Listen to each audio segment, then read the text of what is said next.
Welcome to फरा fairy tales. खूबसूरत कहानियों के लिए चैनल को सब्सक्राइब करें। बहुत जमाना पहले कदीम और शानदार सल्तनत थालुरीन में, जहां जंगलात पुरानी दुनिया के राजों की हिफाजत करते थे और दरिया शीशे की तरह साफ बहते थे, एक बादशाह हुकूमत करता था जिसका नाम किंग एल्ड्रिक था। किंग एल्ड्रिक एक मुनसिफ और मेहरबान हुक्मरान था। उसकी दौलत का कोई अंदाजा नहीं था, मगर उसका सबसे बड़ा फख्र ना तो उसके जवाहरात से भरे खजाने थे और ना ही उसकी ताकतवर लश्कर। उसके शाही बाग के बिल्कुल मरकज में एक गैर मामूली दरख्त खड़ा था। ये कोई आम दरख्त नहीं था। इसकी छाल चांदी की तरह चमकती थी। इसके पत्ते हवा के झोंकों से ऐसे सरगोशी करते जैसे कोई नर्म धुन बज रही हो। और सबसे हैरानकुन बात ये थी कि इस पर उगने वाले सेब खालिस सोने के थे। हर सुबह शाही खजांची बाग में दाखिल होता और सुनहरी सेबों को गिनता था, क्योंकि ये यकीन किया जाता था कि यही सल्तनत की खुशहाली और किस्मत की जमानत है। एक खजां की सुबह दरबार में गम फैल गया जब खजांची ने जर्द चेहरे और कांपती आवाज के साथ बादशाह को बताया कि एक सुनहरी सेब गायब है। किंग एल्ड्रिक शदीद परेशान हो गया। उसे खौफ हुआ कि कहीं सल्तनत की किस्मत उनके खिलाफ न हो जाए। फौरन उसने हुक्म दिया कि बाग की दिन रात हिफाजत की जाए और चोर को हर कीमत पर गिरफ्तार किया जाए। बादशाह के 3 बेटे थे। सबसे बड़ा शहजादा वलेरियस था, ताकतवर और बहादुर, मगर सब्र से बिल्कुल खाली। दूसरा शहजादा केसियन था, ज़हीन और चालाक, मगर दिल से सुस्त। सबसे छोटा शहजादा लूसियन था। ना वो अपने बड़े भाई जितना ताकतवर था और ना दूसरे भाई जितना चालाक, मगर उसका दिल मासूमियत और हैरत से भरा हुआ था। वो छोटी से छोटी चीज में भी खूबसूरती देख लेता था और इसी वजह से उसके भाई अक्सर उसका मजाक उड़ाते थे। शहजादा वलेरियस सबसे पहले रजाकार बना। अपनी तलवार से लैस होकर वो चांदी के दरख्त के नीचे पहरा देने लगा। जूं-जूं रात गहरी होती गई और रात को खिलने वाले फूलों की खुशबू फजा में फैल गई, बाग पर एक अजीब सा जादू तारी हो गया। आधी रात के करीब उसकी आंखें भारी होने लगीं, तलवार उसके हाथ से फिसल गई और वो गहरी नींद में गिर गया। सुबह तक एक और सुनहरी सेब गायब हो चुका था। अगली रात शहजादा केसियन ने फख्र से कहा कि कोई जादू उसकी तेज अक्ल पर काबू नहीं पा सकता। मगर जब आधी रात आई तो पत्तों की सरसराहट लोरी की तरह गूंजने लगी और वो भी नींद में डूब गया। सुबह तक तीसरा सेब भी गायब हो चुका था। आखिरकार शहजादा लूसियन की बारी आई। वो कोई हथियार नहीं लाया, सिर्फ पानी की एक बोतल लाया ताकि अगर नींद आए तो वो अपने चेहरे पर पानी छिड़क सके। जब आधी रात को वही जादुई हुनूदगी बाग में फैलने लगी तो उसने फौरन अपने चेहरे पर ठंडा पानी डाल दिया और खुद को जागता रखा। अचानक आसमान पर एक शानदार रोशनी चमकी। एक सुनहरी परिंदा नीचे उतरा, इतना रोशन कि रात दिन में बदल गई। जैसे ही वो दरख्त पर बैठा और सुनहरी सेब को चोंच मारने लगा, लूसियन झाड़ियों से बाहर कूद पड़ा। परिंदा घबरा कर उड़ गया, मगर उसका एक चमकता हुआ सुनहरी पर जमीन पर गिर गया।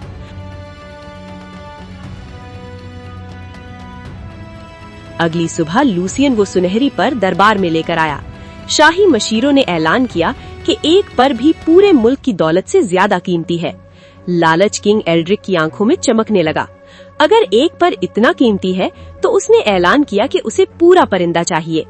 सबसे पहले शहजादा वलेरियस रवाना हुआ। अपने सफर में उसे एक लोमड़ी मिली जिसने कहा कि अगर वो सही रास्ते पर जाना चाहता है तो वो उसे मशवरा देगी। उसने एक आम जानवर की बात सुनने से इनकार कर दिया और आगे बढ़ गया। जल्द ही वो एक गांव पहुंचा जहां 2 सराएं थीं, एक रोशन और मौसीकी से भरी हुई, दूसरी तारीक और खामोश। आराम और ऐश की तरफ माइल होकर वो रोशन सराय में दाखिल हो गया और सुनहरी परिंदे को बिल्कुल भूल गया। इसके बाद शहजादा कैसियन रवाना हुआ और उसे भी वही लोमड़ी मिली। उसने भी उसकी बात नजरअंदाज की और जब उसने अपने भाई को रोशन सराय में ऐश करते देखा तो वो भी उसी में शामिल हो गया। आखिरकार शहजादा लूसियन ने सफर की इजाजत मांगी। एक मामूली घोड़े पर सवार और सिर्फ एक रोटी साथ लेकर वो जंगल के किनारे उस लोमड़ी से मिला। उसने हथियार उठाने के बजाय मुस्कुराकर अपनी रोटी उसके साथ बांट ली। लोमड़ी ने उसका शुक्रिया अदा किया और रहनुमाई की पेशकश की। उसने उसे खबरदार किया कि जब वो 2 सरायों वाले गांव पहुंचे तो रोशन सराय से बचना और तारीक सराय में ठहरना। लूसियन ने वादा किया कि वो उसकी हिदायत पर अमल करेगा। लोमड़ी गांव के बाहर जंगल में रुक गई और कहा, मैं सुबह यहाँ तुमसे मिलूंगी, फिर तुम्हें बताऊंगी कि किस रास्ते जाना है और सुनहरी परिंदा कहाँ मिलेगा। शहजादा गांव में दाखिल हुआ और लोमड़ी की हिदायत के मुताबिक खामोशी से एक सराय में आराम करने के लिए चला गया। शहजादे ने सराय के बूढ़े मालिक से कहा कि उसे कुछ खाना दे और रात गुजारने के लिए कमरे का इंतजाम करे। बूढ़ा आदमी ये सुनकर खुश हो गया, जैसे बहुत अरसे बाद कोई ग्राहक आया हो। सुबह सवेरे शहजादा सराय से निकला और करीबी जंगल की तरफ चल पड़ा। वहाँ उसे वही पुरस्रार लोमड़ी दोबारा नजर आई। पुरस्रार लोमड़ी ने शहजादे से कहा, तुम अपने दूसरे भाइयों जैसे नहीं हो, तुम्हारा दिल मेहरबान और हमदर्द है। तुमने मेरी बात भी सुनी और तारीक सराय में कयाम किया। अब मैं तुम्हें बताऊंगी कि तुम सुनहरी परिंदा कहाँ पा सकते हो। पुरस्रार लोमड़ी ने उसे सियाह पत्थरों से बने किले का रास्ता दिखाया। तब शहजादे ने कहा, मैं इतने कम वक्त में इतना लंबा सफर कैसे कर सकता हूँ। लोमड़ी ने कहा, फिक्र न करो, मेरे ऊपर सवार हो जाओ और हम जल्द वहाँ पहुँच जाएंगे। पुरस्रार लोमड़ी अपने मामूल के साइज से बड़ी हो गई थी। शहजादा हैरान और कुछ खौफजदा हुआ, मगर फिर भी वो लोमड़ी पर सवार हो गया। बाद में वो उसे तेजी से सियाह पत्थर के किले तक ले गई। वहाँ उसने उसे एहतियात से खबरदार किया, मुहाफिज सो रहे होंगे। अंदर तुम्हें सुनहरी परिंदा एक लकड़ी के पिंजरे में मिलेगा और उसके साथ शानदार सोने और जवाहरात का पिंजरा भी होगा। तुम परिंदे को सोने के पिंजरे में मुंतकिल न करना। लूसियन खामोशी से अंदर दाखिल हुआ। मुहाफिज खर्राटे ले रहे थे। उसने हॉल में चमकते हुए परिंदे को देखा। उसके साथ शानदार सुनहरी पिंजरा और पुराना लकड़ी का पिंजरा रखा था। ये सोचकर कि इतनी खूबसूरत मखलूक को सादा लकड़ी में रखना जुल्म है, उसने लोमड़ी की वार्निंग नजरअंदाज कर दी और परिंदे को सुनहरी पिंजरे में रख दिया। परिंदा इतनी जोर से चीखा कि किला हिल गया। मुहाफिज जाग गए और उसे गिरफ्तार कर लिया। शहजादा लूसियन को उस सल्तनत के बादशाह के सामने पेश किया गया। बादशाह ने एक शर्त पर उसकी जान बख्शी। लूसियन को वो सुनहरी घोड़ा लाना होगा जो रोशनी से भी तेज दौड़ता है, और तब उसे सुनहरी परिंदा दिया जाएगा। लूसियन को आजाद कर दिया गया और वो बाहर गया तो उसे लोमड़ी इंतजार करती हुई मिली। अगरचे वो मायूस थी, फिर भी उसने दोबारा उसकी मदद करने पर रजामंदी जाहिर की। वो दोनों एक और किले की तरफ रवाना हुए। लोमड़ी ने उसे हिदायत दी कि वो सुनहरी घोड़े पर सुनहरी काठी रखने के बजाय पुरानी चमड़े की काठी रखे। मगर एक बार फिर लूसियन के दिल ने एहतियात पर गालिब आकर फैसला किया। उसने सुनहरी काठी ही मुंतखब कर ली। घोड़ा जोर से हिनहिनाया, बिजलियां चमकी और सिपाही जाग गए और वो दोबारा गिरफ्तार कर लिया गया। शहजादा लूसियन को उस सल्तनत के बादशाह के सामने पेश किया गया। इस बार बादशाह ने हुक्म दिया कि अगर उसे अपनी जान बचानी है तो वो सुनहरी महल से सबसे खूबसूरत शहजानी को लेकर आए। शहजादा आजाद कर दिया गया और किले के बाहर उसे दोबारा लोमड़ी मिली। लोमड़ी ने मायूसी से उसे देखा, मगर उसे फिर भी उम्मीद थी कि वो तमाम मिशन मुकम्मल कर लेगा। इसलिए लोमड़ी ने एक बार फिर उसकी मदद करने का फैसला किया। लोमड़ी ने शहजादा लूसियन को अपनी पुश्त पर बिठाया और वो दोनों सुनहरी वादी में वाक़े सुनहरी किले की तरफ रवाना हो गए। लोमड़ी ने उसे दोबारा खबरदार किया कि जब शहजादी रात को नहाने के लिए आए तो वो उसे चूमकर फौरन साथ ले जाए और उसे अपने वालिदैन से अलविदा कहने का मौका न दे। लूसियन ने मंसूबे के मुताबिक अमल किया, मगर जब शहजादी ने रोते हुए इल्तिजा की कि वो आखिरी बार अपने वालिदैन को देखना चाहती है तो उसका नर्म दिल इनकार न कर सका। जैसे ही वो शाही कमरों में दाखिल हुई, लूसियन को एक बार फिर गिरफ्तार कर लिया गया। बादशाह ने उस पर एक नामुमकिन शर्त आयद कर दी। उसे 8 दिन के अंदर वो पहाड़ हटाना होगा जो महल की खिड़की के सामने रुकावट बना हुआ था।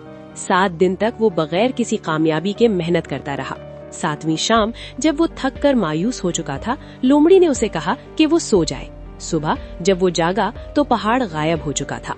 बादशाह ने अपना वादा पूरा किया और शहजादी को उसके साथ जाने की इजाजत दे दी। वापसी के सफर में लोमड़ी ने लूसियन को बताया कि वो किस तरह चालाकी से सुनहरी घोड़ा और सुनहरी परिंदा हासिल कर सकता है। इस बार शहजादे ने कोई गलती नहीं की।